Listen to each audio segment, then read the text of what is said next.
The Major League Baseball season is all about the journey. And today I'm going to tell you 5 stories that I am most interested in during this upcoming journey for the Atlanta Braves baseball in 2024. We'll discuss all of that on today's episode of Locked On Braves. So let's get into it. You are Locked On Braves, your daily Atlanta Braves podcast. Part of the Locked On Podcast Network, your team every day.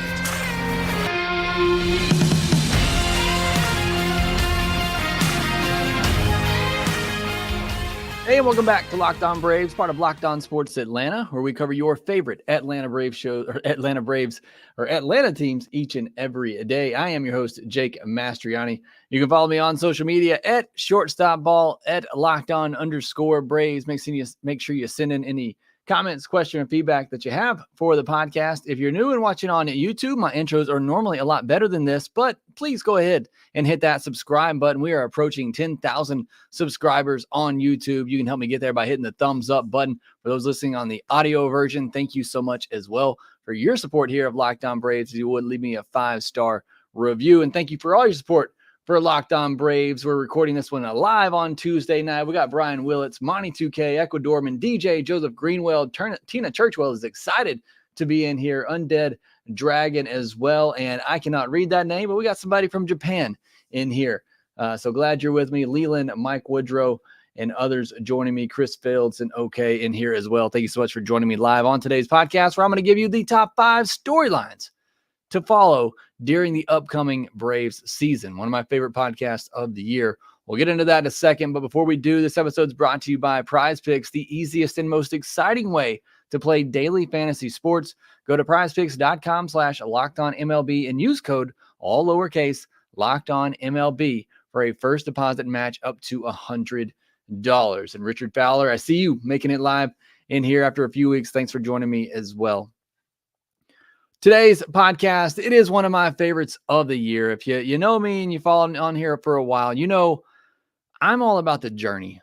What happens over 162 games, what happens over 5 months is, in my mind, more enjoyable, more memorable than what happens in a short run, unless your team wins it all. And then it's forever memorable, but that doesn't happen for a lot of teams. I get enjoyment out of every night I get to turn on the TV or go to a ballpark and watch my favorite team play.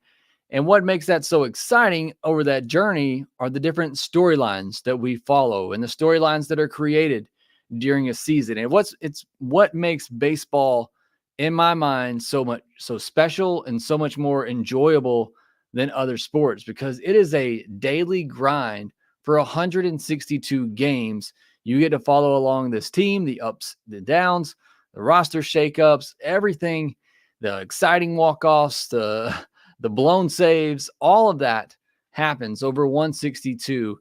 And I enjoy that so much. And that's why I love this podcast, talking about the things that I will be watching during this upcoming season. I'm sure there'll be more things that happen throughout the year that'll grab our attention, but I cannot wait to follow these 5 storylines this upcoming season. If you have others, let me know down in the comment section below.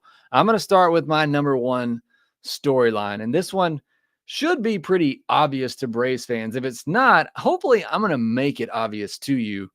But my number 1 storyline is, what can Ronald Acuña Jr. and what can Spencer Strider do next? Obviously, Ronald coming off an MVP, Strider coming off a season that, I've said it before, if he just didn't pitch in the 7th inning last year, he would have won the Cy Young hands down, even with the year that Blake Snell had. But obviously, he had some blow-ups late in games that really inflated his ERA. He had some bad luck in there as well and gave up a lot of home runs. Beside all of that, you take all of that away, outside of ERA, he was the best pitcher in baseball. And I'm excited to see what he can do. You look on FanDuel.com right now, Ronald Acuña Jr. is plus 500, the favorite to win the NL MVP, over Mookie Betts at plus 650. Spencer Strider is the favorite to win the NL Cy Young at plus 400. Next is Zach Wheeler at plus 900. So Spencer Strider is even a heavier favorite to win the NL Cy Young than Ronald Acuña Jr. is to win the NL MVP. The reason this is number 1 for me, and I hope it's number 1 for you, these two guys are must-watch television. When Ronald Acuña Jr. is at the plate, you have to tune in. When Spencer Strider is on the mound, you have to tune in. These are two of the most exciting players in all of baseball to watch. And they are on your favorite team.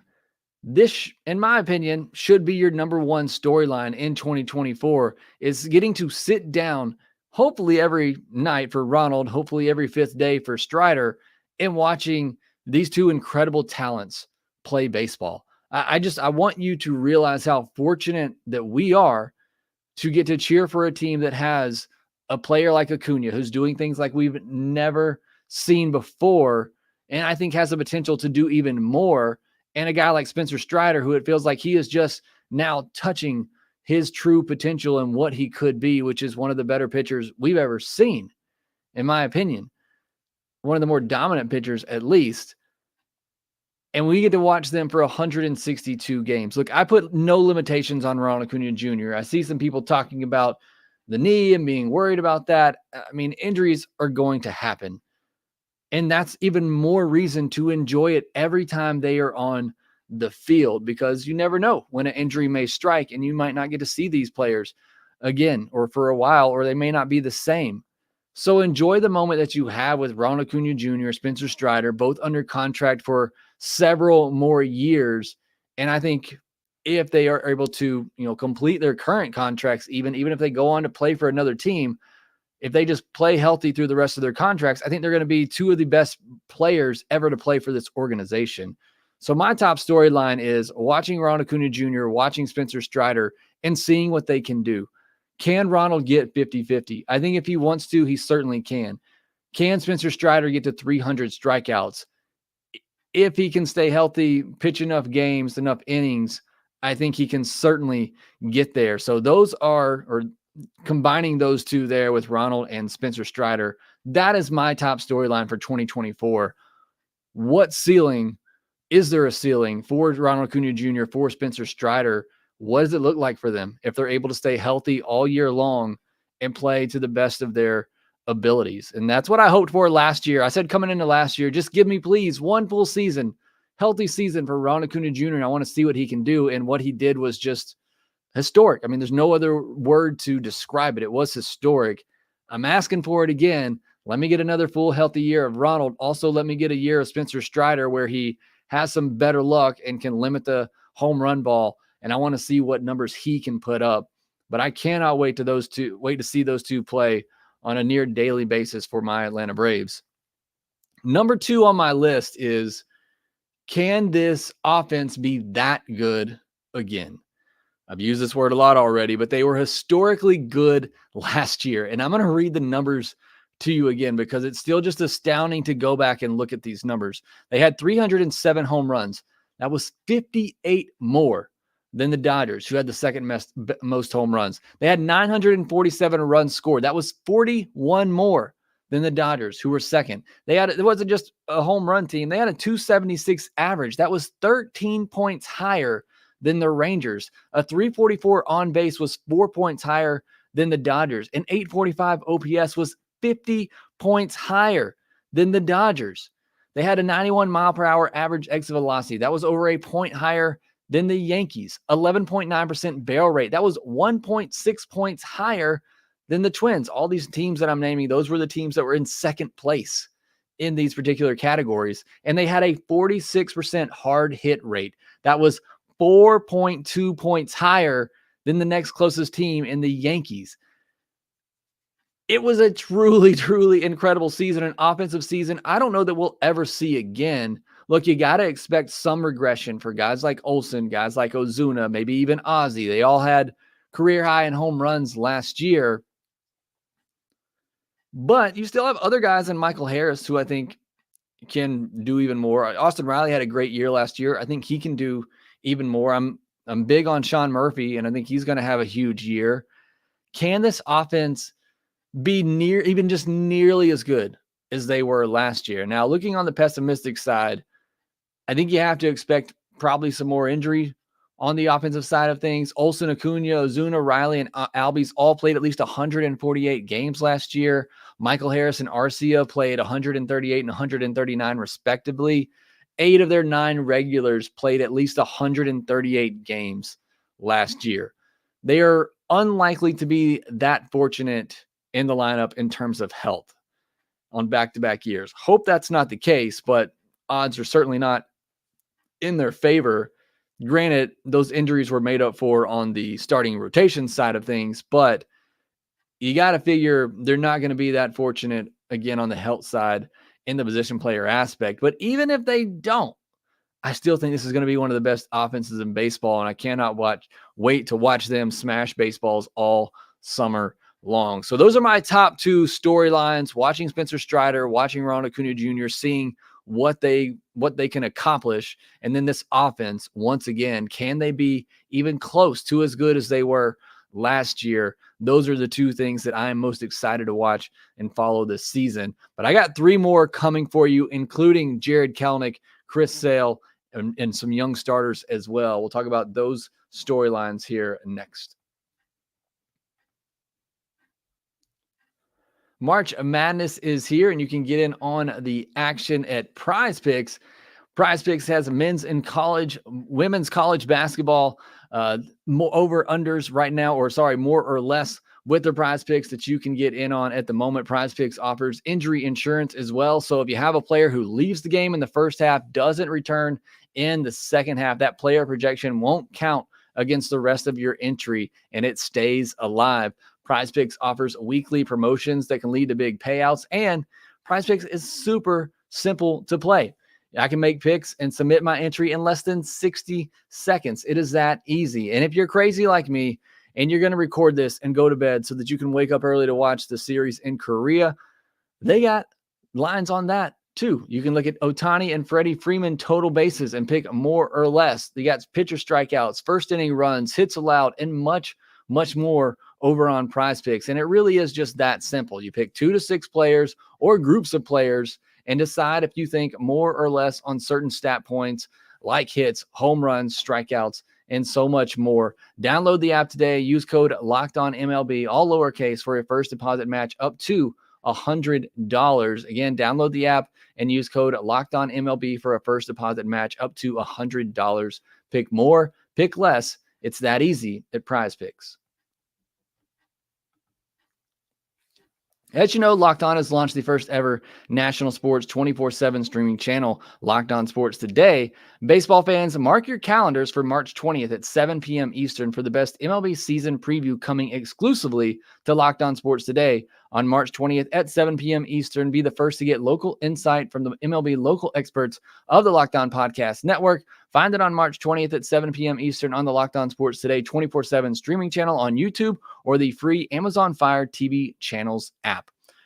Coming up this week on the podcast, tomorrow, Wednesday, we will have the guys from Cespedes Family Barbecue on the podcast to get their thoughts on the Braves' upcoming season. And then on Thursday, I'll give you my NL East preview. Obviously, our mailbag episode coming up on Friday, last one before the regular season begins. So a lot of good stuff coming up later this week. But let's jump back into our top 5 storylines, and let's move into my third favorite storyline of the season.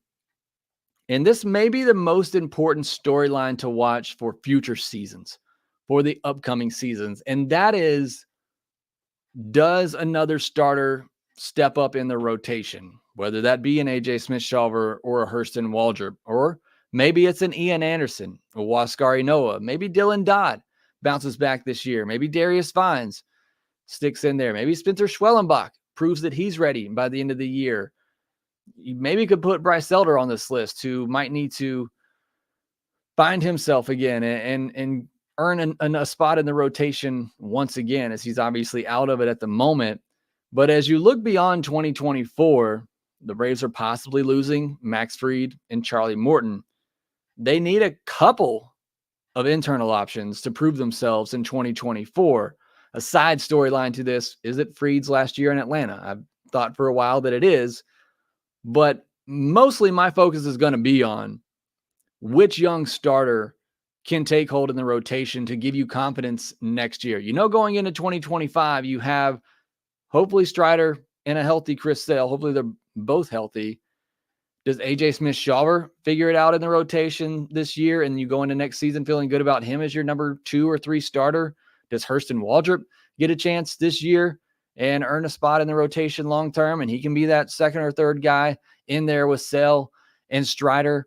Again, does somebody else? Does Ian Anderson come back and look good like that guy we've seen in the past?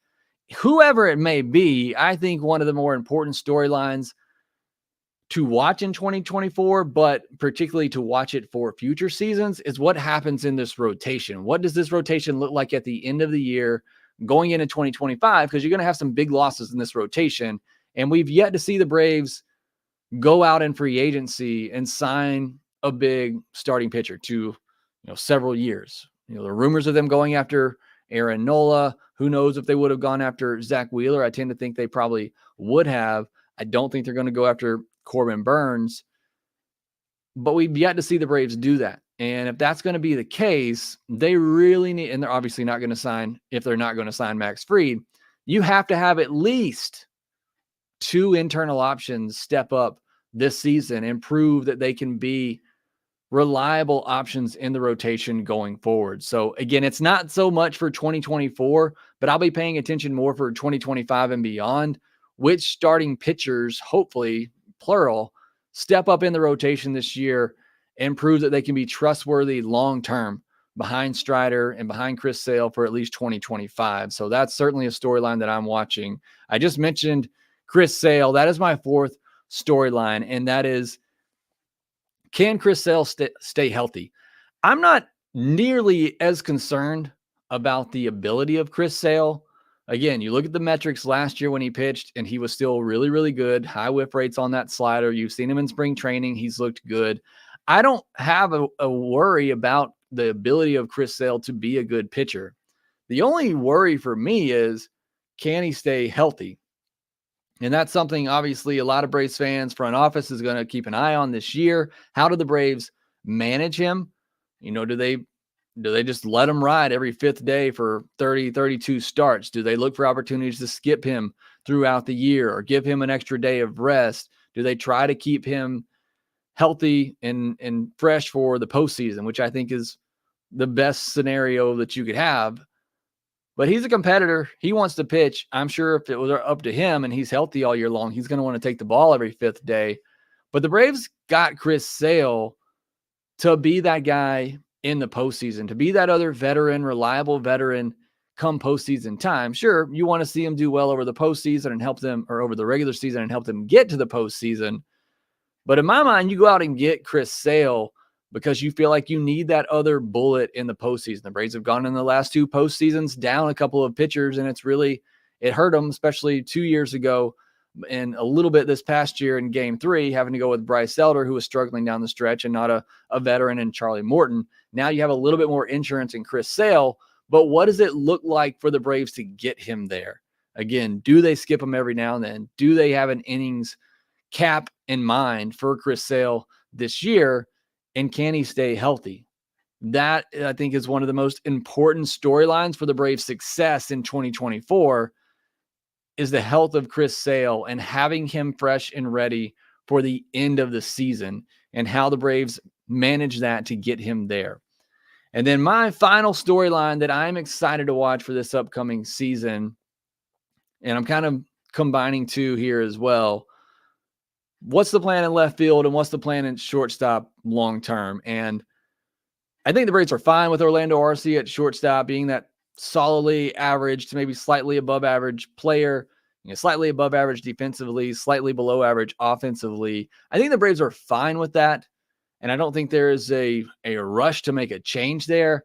I think the bigger question, and probably the bigger storyline for this upcoming season, is what happens with Jarred Kelenic. I mean, it's already a story in spring training. You got to figure that's going to carry over into the season and play out all year long. Is Jarred Kelenic that answer in left field that the Braves went out and got? It's been a rough spring training for Jarred Kelenic, to the point where, the Braves pulled the trigger to go get somebody to be a platoon partner with him. And look, $3 million, you can't pass that up for Adam Duvall, even if you couldn't find him every day at bats, even if you wanted to give Jarred Kelenic an opportunity against both lefties and righties. You can't pass up Adam Duvall for $3 million. But it is somewhat concerning that the Braves, even felt the need to do that. And right away make it a platoon situation. But a lot of eyes are going to be on Jarred Kelenic this year because the Braves made a lot of moves and took on a lot of money for this upcoming season to get him and to hopefully groom him for the long-term solution in left field. What does his development look like throughout the year? Do we see notable progress from spring training to April to May, and hopefully going into June, we really start to see him take off with the adjustments that the Braves coaching staff has made with him in this spring training? And I think at the end of the year, we're going to be looking at Jarred Kelenic and saying, okay, he's figured some things out. He had a great second half to the season. He's going to be our long-term solution in left field. Or it's going to be, that was a disaster. He only got 350, 400 at bats because the Braves had to go with Adam Duvall because he was struggling that badly, maybe even get sent down. And at the end of the year, we're still looking for the long-term solution in left field. It's a huge storyline for many different reasons. Look, he's going to be batting ninth. He is not essential to the Braves necessarily winning it all this year. Jarred Kelenic could be what Eddie Rosario was last year. He could be a slightly above average player, maybe even slightly below average, batting ninth in the order. And this Braves team could still do big things in 2024. The season is not reliant on him, but the future of left field is, because the Braves went out and got him, did a lot of maneuvering to get him, to groom him for that role. But obviously some changes have to be made. He's got to see some success at the big league level and show that he is growing in that position to earn that job long term. So that is going to be something a lot of people are watching coming into this year. So just to quickly recap, number one storyline, what are Ronald Acuña Jr. and Spencer Strider going to do? What kind of history can they make in 2024? Can this offense make history again? And just how great can they be? What are we looking at with the young starters coming into the season? Can we see one or two step up into the rotation and prove themselves for the long haul? Can Chris Sale stay healthy all year long and be ready for the postseason? And what happens in left field specifically, but maybe also at shortstop too? What are the plans there long term? So those are the 5 storylines that I came up with for this season. Let me know in the comment section below which storylines you are most interested in watching this year. Another one just came to mind, Michael Harris. I'm so excited for his season. Can he be that all-star? Can Sean Murphy be the best catcher in baseball like he was the first half of last year? Is another big storyline. What does the defense look like for Ozzie Albies? Does he bounce back there? What does the coaching staff look like with Tom Goodwin at first and Matt Tuiasosopo at third base? There are many storylines, obviously, going into a season and more that will develop throughout the season. But those are some of the bigger ones that I will be keeping my eye on and reasons that I will be turning on the Braves game every single night, other than to watch my favorite team and to be able to relay that to you as well. Brian Willett says Riley MVP. He gets slept on. Again, he is somebody, I think he had a great year last year, but I think there's more in the tank for Austin Riley as well. And I'd expect a big year from him in 2024. All right, next we'll get into the news of the day. The Braves have also announced their opening day starter. Not much of a surprise there, but a couple of things to discuss. We'll get into all of that here next. Fire TV is your destination for sports, from live games to highlights to in-depth analysis. Fire TV offers amazing viewing experiences with smart TVs, as well as the Fire TV stick that you can plug into your existing TV that provides access to millions of movies and TV episodes, as well as free and live TV. Whether it's opening weekend or baseball or the college basketball tournament, you're going to want to have a Fire TV. Fire TV recently created Fire TV channels to deliver a constant supply of the latest videos from your favorite sports brands, all for free. And that includes all of us here at Locked On and most of the big pro and college conferences as well. Fire TV channels lets you dive into all the game analysis, highlights, and more to keep you up to date on all the latest in the world of sports, from March Madness, NBA, MLB, and lots more. Not to mention, you can also get your news on there, your entertainment, your gaming, travel, and all those cooking shows that you like to enjoy. Check out Fire TV channels on the Fire TV and Alexa devices. To learn more, visit Amazon.com/LockedOnFireTV. That's Amazon.com/LockedOnFireTV. Say goodbye to those busted brackets because FanDuel lets you bet on every game of the tourney. Whether you're betting on a big upset or a one seed, it's time to go dancing on America's #1 sportsbook.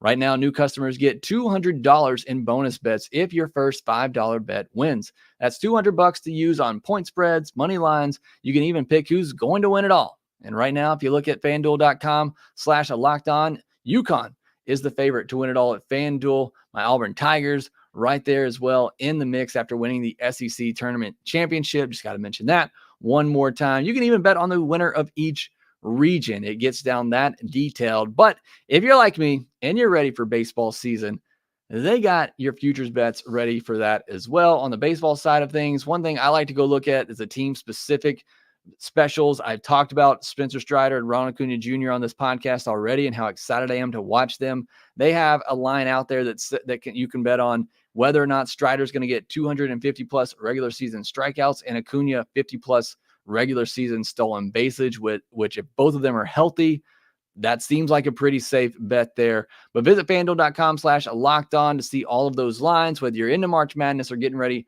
for the MLB season. Also, make sure you visit FanDuel.com/playsafe for tools and resources to help you stay in control of the way you play. FanDuel, an official sportsbook partner of the NBA. Getting back into the news of the day, the Braves were off on Tuesday, but that didn't stop them from making a little bit of news as they announced their opening day starter. And it's as we've expected for a while now. It is going to be Spencer Strider that gets the opening day nod. And again, not much of a surprise there, although I have said on here, I would have given it to Max Fried. It's likely his last year in Atlanta. He is the veteran that's been there for a while, but Spencer Strider is the more dominant. I hate to even say better pitcher. I mean, Max Fried is really, really good. They just do it in different ways. But Spencer Strider is obviously the ace of this team going forward. So I understand the nod there. He pitched all of last season. He pitched game 1 of the postseason. I mean, he is your guy right now for the Atlanta Braves. But I thought maybe they would give a special little nod to Max Fried, as it is a good chance that it's going to be his last year. But they go with Strider. You can't go wrong. They're two aces, and can't wait to watch both of them hopefully pitch back-to-back all year long. That was pretty much all the Braves news of the day, and not much happening around Major League Baseball as well. We talked about the Blake Snell news yesterday. Now it seems like the MLB Players Association is pretty upset with their leadership there, and they're kind of have some infighting as well. But other than that, not much news happening. However, we have baseball games that are happening. If you want to wake up really early on a Wednesday morning, you can watch the Dodgers and the Padres over in Korea starting at 6 a.m. Eastern. And I will wake up. I got young kids that are going to probably wake me up for that anyway. But looking forward to those two games, getting the season started there in Korea. Will be some fun waking up, watching those games early and a little pre-opening day. It's always a little weird when we have these series overseas to quote unquote begin the year, but should be a lot of fun. Obviously some rivals going at it. Tyler Glasnow and Yu Darvish on a Wednesday morning. So wake up, grab some coffee, turn on the TV, and watch the first regular season games of the year. Now, as far as stateside, we are 9 days away from opening day. We are under double digits now. We're into single digits away from opening day. A-Ray Adrianza wore number 9 last year. Manny Pena wore it the year before that. Manny Pena, the legend, never got to play for the Braves and was part of a big trade with the A's. Orlando RC Award in 2021. Billy Hamilton wore it in 2019. Nobody wore it from 2001 to 2019 when Billy Hamilton wore it.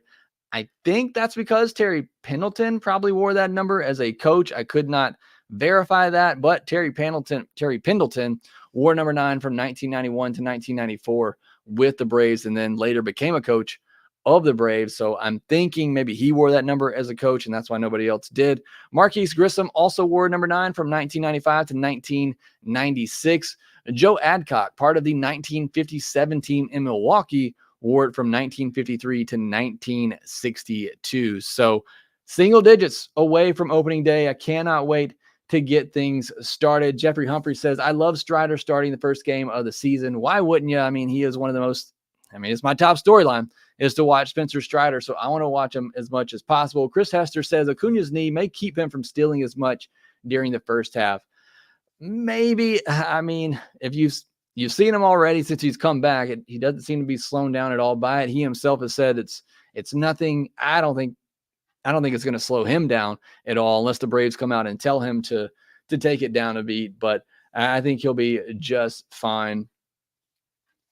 So that'll do it for this episode of Locked On Braves. I want to remind you that Locked On's launched the first ever national sports 24/7 streaming channel on YouTube. And now it's also available on Amazon Fire TV in the free Fire TV channels app. Locked On Sports Today is here for you 24/7, covering the top sports stories of the day with the local experts of Locked On, plus our national shows covering every league. Find Locked On Sports Today now available on the free Fire TV channels app.